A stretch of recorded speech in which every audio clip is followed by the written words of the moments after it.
Hello, this is Charlie and Chocolate Factory by Rolf Dahl. This is prescribed for the RFP for this session. Chocolate Charlie and the Chocolate Factory ये देखिए, ये उसका cover page है और इसके बाद ये आएंगे तो ये सारे पेजेस बुक में आपके दिए गए हैं। एक मिस्चीफ मेकर्स साइन हियर, ये आपका नाम लिखने के लिए यहाँ पे आता है। और इस तरह से रॉल्फ डाल और ये क्वेंटाइन ब्लेक का है। ये इंट्रोड्यूसिंग कैरेक्टर्स, ये सारे कैरेक्टर्स हैं इसमें। ये Charlie Bucket, mister Willy Wonka, Augustus Gloop और ये Mike Teavee, Veruca Salt, Violet और ये द उम्पा लुम्पा। ये सारे कैरेक्टर्स हैं जो जिससे मिलकर के ये बनेगा। ये कंटेंट्स है, ये सारे चैप्टर्स दिए गए हैं जिसको आपको पढ़ना है। और ये आपको इसका 15 चैप्टर आपको पढ़ना है। तो हम लोग शुरू करेंगे फर्स्ट चैप्टर से। आप यहाँ से, ये रहा इसका first chapter 1, here comes Charlie. तो हम लोग शुरू करते हैं इसको पढ़ना। Let's start.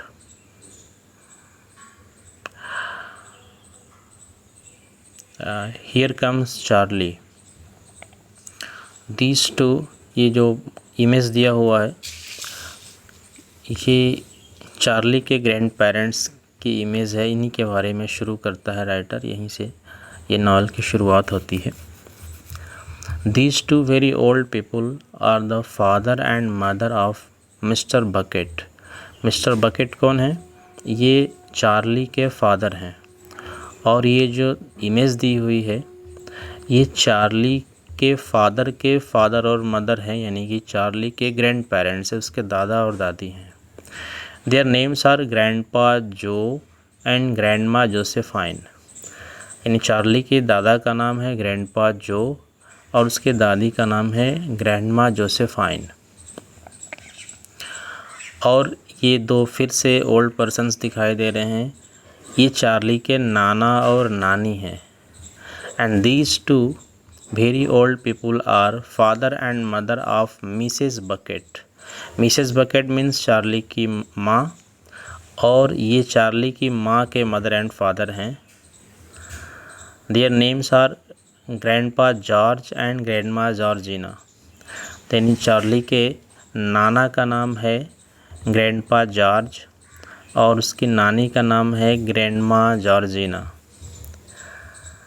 This is mister bucket. ये जो दो नीचे इमेज दी हुई है ये मिस्टर बकेट और मिसेस बकेट यानी कि चार्ली के मदर और फादर हैं। This is mister bucket, this is Mrs bucket. Mr. and Mrs. Bucket have a small boy whose name is Charlie Bucket। और इन दोनों लोगों के एक बेटा है जिसका नाम है चार्ली, जिसके नाम पे ये नावल है, यानी ये प्रोटैगनिस्ट है। ये चार्ली का इमेज दिया हुआ है। This is Charlie, how do you do and how do you do and how do you do again. He is please to meet you. The whole of this family, the 6 grown-ups and little Charlie Bucket। यानी इस पूरे family में कितने लोग हैं? कुल 6 लोग हैं। और the whole of this family, the 6 grown-ups and little Charlie Bucket, यानी 6 बड़े लोग हैं और एक चार्ली है, यानी कि 2 उसके दादा दादी, 2 उसके नाना नानी और 2 उसके मदर फादर और एक चार्ली खुद, यानी कि कुल 6 बड़े लोग और एक चार्ली जो बच्चा है, कुल 7 लोग हैं उसकी फैमिली में। Lives together in a small wooden house on the edge of a great town. वो एक छोटे से लकड़ी के बने हुए घर में रहते हैं जो एक बड़े से टाउन के एक किनारे पे है, यानी कि वो टाउन से बाहर एक किनारे पे उनका छोटा सा लकड़ी का बना हुआ घर है। ये देख सकते हैं हट की तरह, झोपड़ी की तरह इनका घर दिखाया हुआ है। The house wasn't nearly large enough for so many people. ये घर ढेर सारे लोगों के लिए पर्याप्त नहीं था, इतना बड़ा नहीं था कि इतने सारे यानी कि 7 लोग उसमें रह सके। And life was extremely uncomfortable for them, और उनके लिए उस घर में जो ज़िंदगी थी बहुत ज़्यादा अनकम्फर्टेबल थी, यानी कि रहने में आसान नहीं था उनके लिए। There were only 2 rooms in the place all together, उस घर में कुल मिलाकर सिर्फ 2 ही कमरे थे। And there was only 1 bed, और उन 2 कमरों में सिर्फ एक बेड था।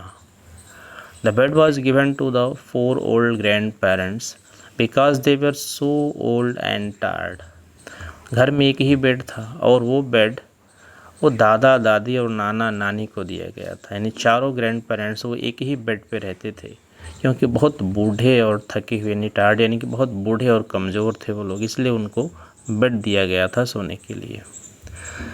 दे were so tired they never got out of it, वो इतने कमज़ोर थे कि वो कभी बेड से बाहर आते नहीं थे, यानी नॉर्मली नहीं आते थे, बाकी अपने निजी काम के लिए तो आते ही होंगे। ग्रैंडपा जो and grandma Josephine on this side and grandpa George and grandma Georgina on this side, means जिस तरह से बुकमेल बनाया हुआ है इस तरह से ये समझ में आ रहा है कि बेड के लेफ़्ट साइड में ग्रैंडपा जॉ और ग्रैंडमा जोसेफाइन रहते थे, और उसी बेड के राइट साइड में ग्रैंडमा जॉर्जिना और ग्रैंडपा जॉर्ज रहते थे। Mr and Mrs Bucket and little Charlie Bucket slept in the other room, Mr Bucket और मिसेस बकेट और चार्ली ये एक दूसरे वाले कमरे में सोते थे। Upon mattresses on the floor, ये फ्लोर पे यानी फर्श पे ही गद्दे बिछा करके या कुछ इस तरह की बिछाने वाली चीज़ें बिछा करके सोते थे। In the summer time this wasn't too bad, but in winter freezing cold draughts blew across the floor and all night long, and it was awful. In the summer time this wasn't too bad, गर्मी के दिन में बहुत बुरा नहीं था ज़मीन पे सोना इस तरह से, बट इन विंटर लेकिन ठंडियों में freezing cold drafts blue across the floor all night long, लेकिन सर्दियों में क्या होता था कि ज़मीन पे सोने की वजह से ज़मीन के सहारे रात भर ठंडी ठंडी हवा आती रहती थी। एंड इट वाज ऑफुल, और ये बड़ा भयानक था यानी कि बड़ा दर्दनाक था यानी बड़ा तकलीफ़ देह था। There wasn't any question of them being able to buy a better house, और इस तकलीफ़ को सहने के बाद भी उनके बीच ऐसा कोई सवाल नहीं था, यानी ऐसी कोई बातचीत नहीं थी कि वो कोई इससे अच्छा घर खरीद लें, और even one more bed to sleep in, या फिर कम से कम एक और बेड ही खरीद लें सोने के लिए, ये सवाल ही नहीं था उनके बीच में, यानी कि ऐसा कोई बात ही नहीं थी उनके दिमाग में। रीज़न क्या था आगे बता रहा है, they were far too poor to that for that, क्योंकि वो इतने गरीब थे कि ना तो कोई दूसरा इससे अच्छा घर खरीद सकते थे और ना ही कम से कम एक और बिस्तर खरीद सकते बेड खरीद सकते थे ताकि उस पर ये मिस्टर और मिसेस और चार्ली के फादर एंड मदर और वो चार्ली उस पर मिस्टर एंड मिसेस बकेट और चार्ली बकेट उस पर सो सकें। Mister bucket worked in a toothpaste factory, mister bucket जो थे यानी चार्ली के फादर वो एक टूथपेस्ट फैक्ट्री में काम करते थे, और काम भी क्या था वहाँ पे, where he sat all day long at a bench and screwed the little caps on to the tops of the tubes of toothpaste after the tubes had been filled. और टूथपेस्ट फैक्ट्री में उनका काम क्या था कि toothpaste जब tube के अंदर भर के आता था तो ये बैठ के उस पर कैप यानी कि उसका ढक्कन लगाया करते थे। But a toothpaste cap screwer is never paid very much money, and poor mister Bucket however hard he worked and however fast he screwed on the caps was never able to make enough to buy one half of the things that so large a family needed। लेकिन mister bucket चाहे जितनी तेज़ी से वो ढक्कन बंद करें या जितनी मेहनत से काम कर लें वो इतना ज़्यादा कमा नहीं पाते थे कि उनके परिवार को, इतने बड़े परिवार को जितनी ज़रूरत थी उसका आधा भी वो, उस ज़रूरतों में से आधा ज़रूरत के लिए भी वो पैसे कमा पाए, यानी आधी ज़रूरतें भी वो पूरा नहीं कर पाते थे अपनी फैमिली के। There wasn't even enough money to buy proper food for them all, यहाँ तक कि इतना पैसा भी वो ठीक से नहीं कमा पाते कि पूरे परिवार के लिए खाना कम से कम ठीक से वो खरीद सके। The only meals they could afford were bread and margarine for breakfast, केवल वो जो खाना ख़रीद पाते थे वो यही था कि सुबह ब्रेकफास्ट के लिए, नाश्ते के लिए ब्रेड और मार्गेराइन, ब्रेड तो आप समझते हैं, मार्गेराइन एक बटर की तरह का ही चीज़ होता है जो वेजिटेबल से बना होता है, या a food that is similar to butter made of animal और वेजिटेबल फैट्स, यानी कि बटर की तरह का ये एक फूड होता है जो या तो एनिमल के फैट से बना हो या फिर वेजिटेबल ऑयल से बनाया गया हो, उसको मार्गेराइन कहते हैं। तो ऐसे मान लीजिए आप कि वो ब्रेड और चीप टाइप का बटर ब्रेकफास्ट में लेते थे। Boiled potatoes and cabbage for lunch, lunch के टाइम वो पोटैटो बॉयल करके या फिर कैबेज, जिसको पत्ता गोभी कहते हैं, उसको बॉयल करके खा लेते थे। एंड कैबेज सूप फॉर सपर, और रात के खाने के लिए कैबेज का यानी पत्ते गोभी का सूप बनाते थे।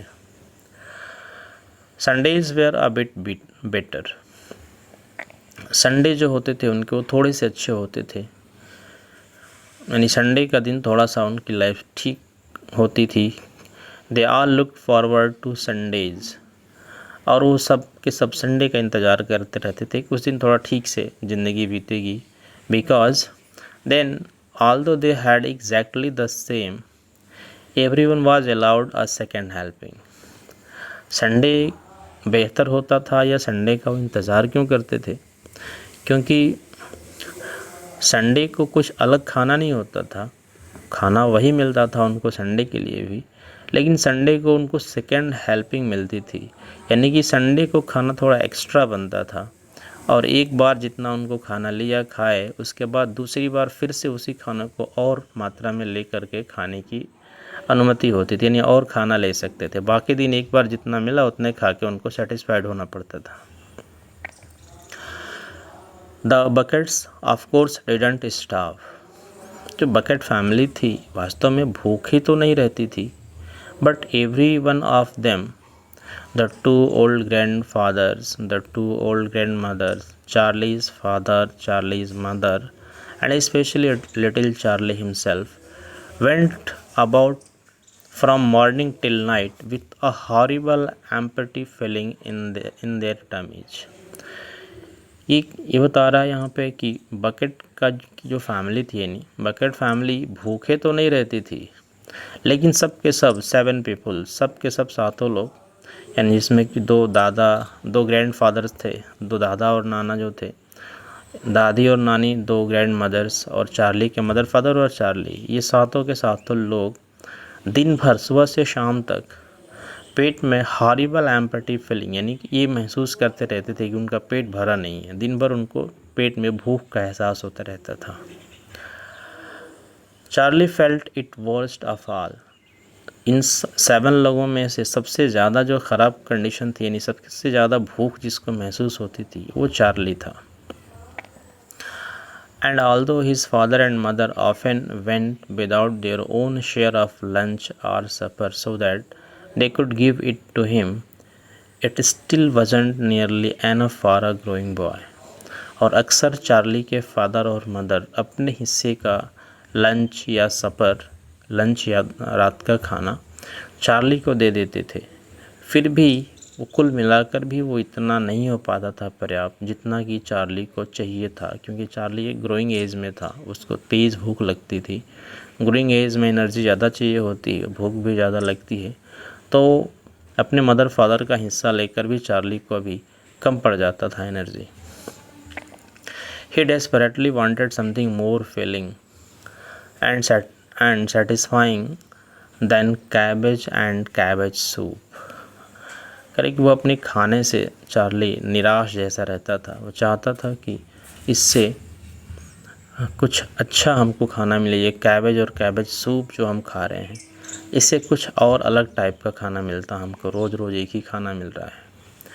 The one thing he longed for more than anything else was chocolate। और जो उसे चाहिए था, एक दूसरी चीज़ जो यानी सबसे ज़्यादा जिस चीज़ की चाहत थी चार्ली को खाने की, वो था चॉकलेट। सबसे ज़्यादा वो चॉकलेट खाना चाहता था, लेकिन इसे वो मिल नहीं पाता था। Walking to school in the morning, Charlie could see great slabs of chocolate piled up high in the shop window.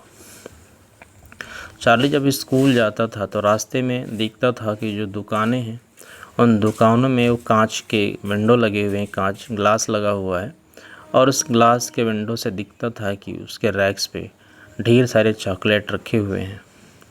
And he would stop and stare and press his nose against the glass, his mouth watering like mad. और रास्ते में आते जाते समय वो रुक करके chocolates को देखता था और अपनी नाक को उस कांच के पास लगाता था ताकि उसको स्मेल कर सके। और ऐसा करते हुए उसके मुंह में पानी आता था। चॉकलेट के लिए मुंह में उसके पागलों की तरह पानी आने लगता था।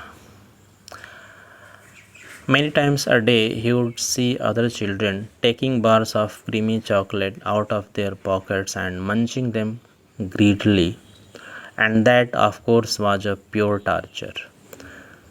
दिन भर वो देखता था दूसरे बच्चों को कि वो चॉकलेट निकाल के अपनी जेब से चॉकलेट निकाल रहे हैं, चॉकलेट का बार उसको फाड़ रहे हैं और क्रीमी क्रीमी चॉकलेट खा रहे हैं। और ये देख करके चार्ली को फील होता था कि ये तो मेरे लिए बिल्कुल टार्चर जैसा है, यानी कि जो मैं पसंद करता हूँ खाना मेरे सामने खाया जा रहा है और मुझे नहीं मिल रहा है, तो एक तरह से टॉर्चर, एक अत्याचार है मेरे ऊपर। Only once a year on his birthday did Charlie Bucket ever get to taste a bit of chocolate। साल में केवल एक बार जब चार्ली का बर्थडे होता था तब उसे चॉकलेट खाने को मिलता था, भी थोड़ा सा। The whole family saved up their money for the special occasion. पूरा परिवार साल भर पैसे बचाता था मिल करके इस मौके के लिए, यानी कि उसके बर्थडे के लिए। And when the great day arrived, Charlie was always presented with one small chocolate bar to eat all by himself। और जब उसका बर्थडे आता था तो उस दिन एक चॉकलेट उसको मिलता था जिसे चार्ली पूरा पूरा अकेले खाएगा और उसमें कोई दूसरा हिस्सा नहीं लेगा। एक चॉकलेट छोटा सा मिलेगा जिसे वो खुद खाएगा पूरी तरह से। And each time he received it on those marvelous birthday morning, he would place it carefully in a small wooden box that he owned।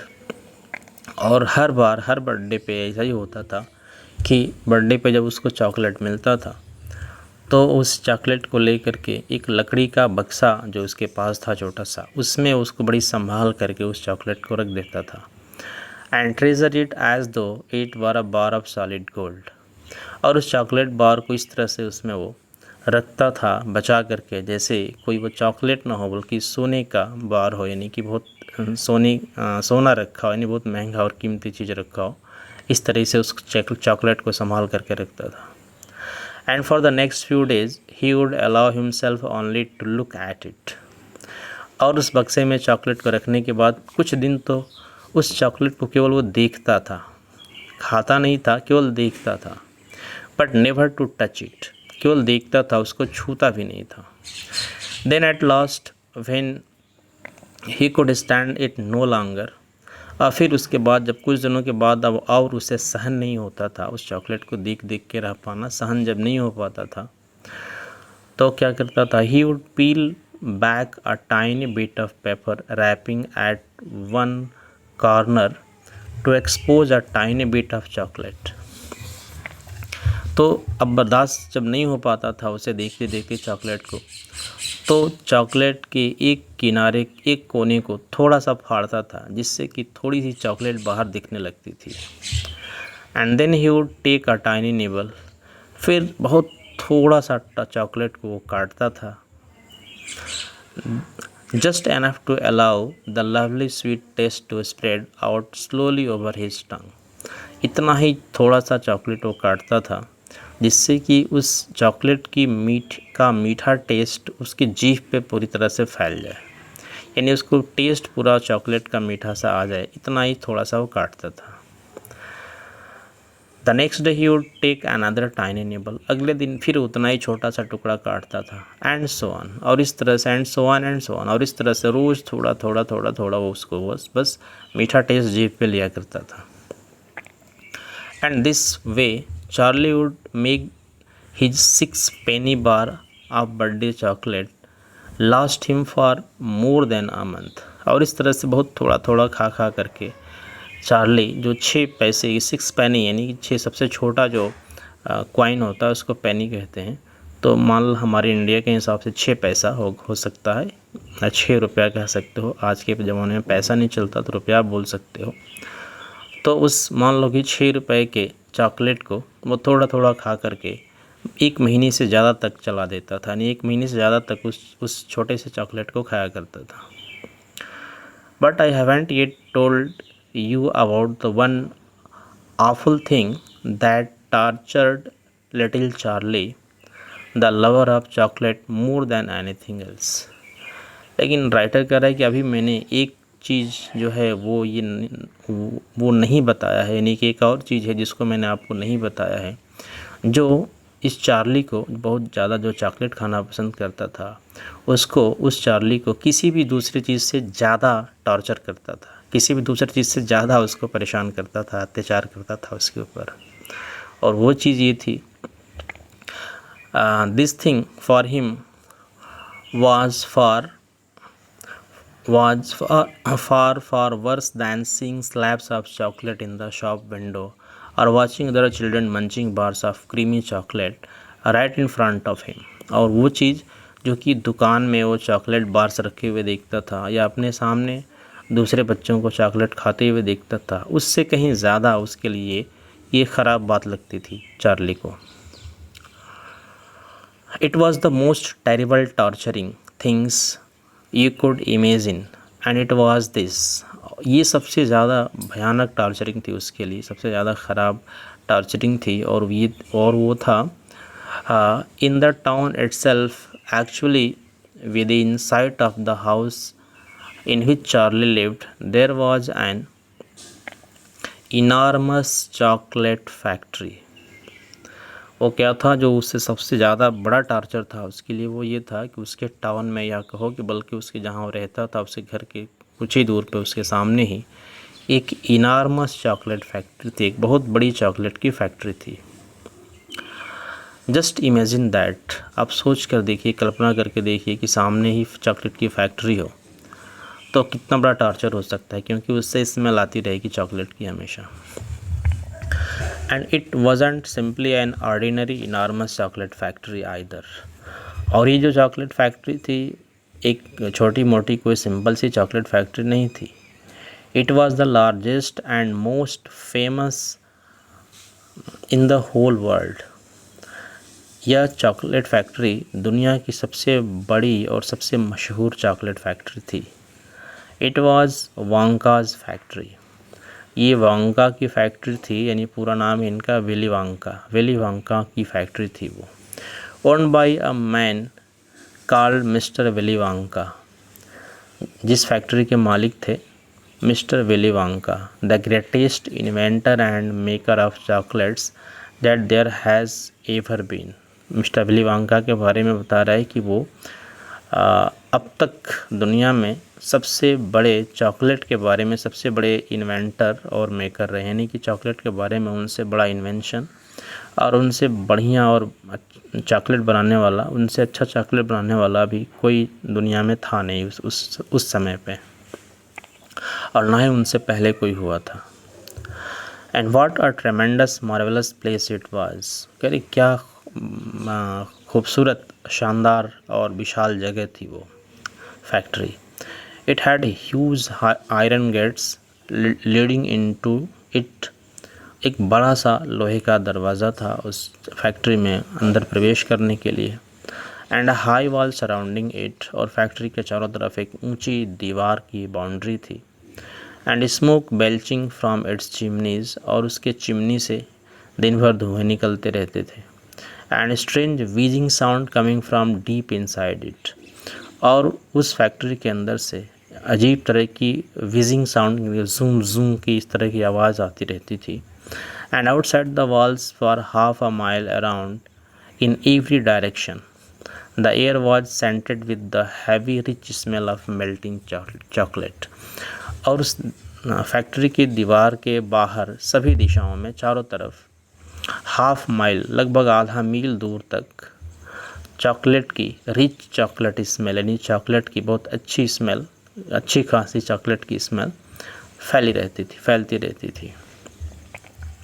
Twice a day on his way to and from school, little Charlie Bucket had to walk right past the gates of the factory. और दिन भर में 2 बार, एक बार school जाते समय और एक बार school से वापस लौटते समय, चार्ली बकेट को उस फैक्ट्री के गेट के पास से, गेट के सामने से होके गुजरना पड़ता था। And every time he went by he would begin to walk very very slowly, and he would hold his nose high in the air and take long deep sniffs of the gorgeous chocolatey smell all around him. और जब वो आता जाता था तो अपने नाक को ऐसे ऊपर उठा के, बहुत धीरे धीरे पहले तो चलना शुरू करता था, और अपने नाक को ऊपर उठा करके और ज़ोर से खींच करके सांस को, उसके चॉकलेट की खुशबू को, चॉकलेट के स्मेल को वो लेता था। Oh how he loved that smell, और बोलता कि ये स्मेल कितनी अच्छी है, मैं कितना इसको पसंद करता हूँ। And oh how he wished he could go inside the factory and see what it was like, और सोचता था कि कितना अच्छा होता कि मैं कभी इसके अंदर जाकर देखता कि इसके अंदर क्या है, कैसे है, ये चॉकलेट कैसे बनता है और ये खुशबू कैसे आती है। ये फर्स्ट चैप्टर यहीं पे फिनिश होता है, यहाँ से सेकंड चैप्टर शुरू हो जाता है, chapter 2 mister Willy Wonka's factory. Second chapter को हम नेक्स्ट वीडियो में करेंगे, अभी यहीं पे इसको क्लोज़ करते हैं। So for this, thanks so much.